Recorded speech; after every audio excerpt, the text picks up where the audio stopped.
สบายดีพี่น้องไป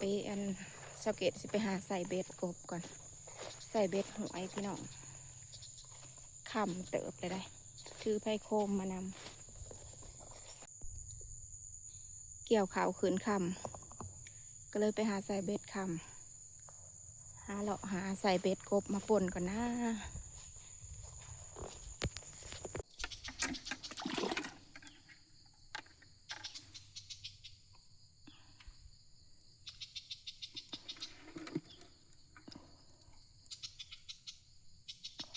สิมันอยู่บ่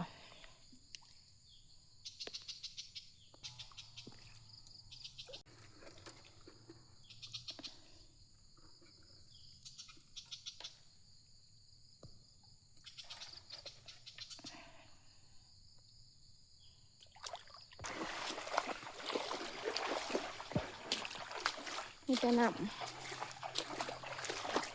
ำหวยกำลังขอด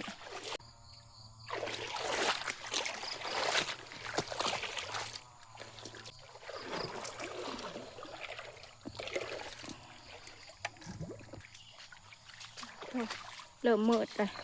สิบ่เห็นหงเลย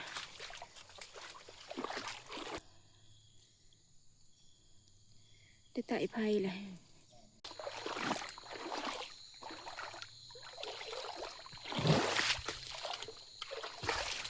ได้งมมืดใส่เบ็ด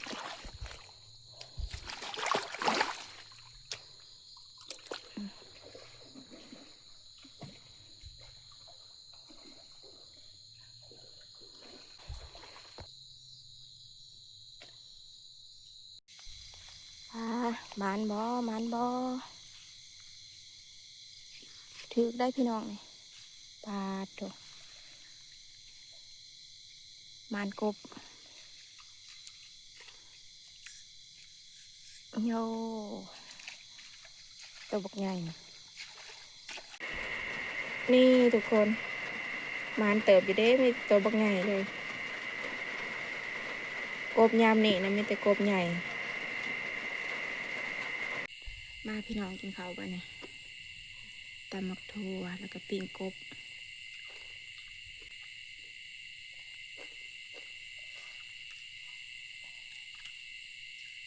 มีหนึ่งเห็ดเพืองนำหวาน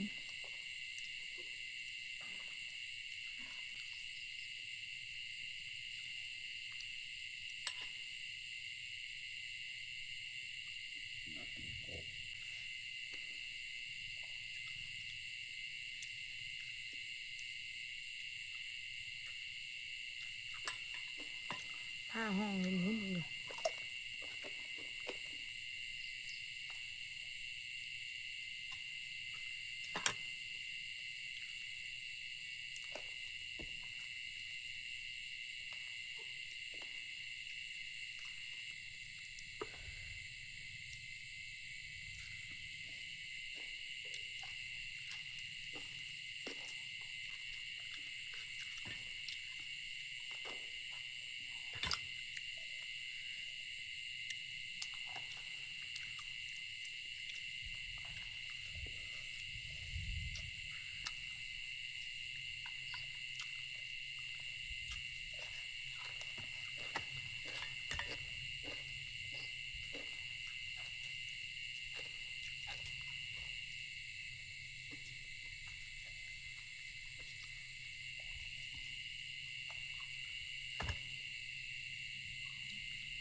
ปิ้งไก่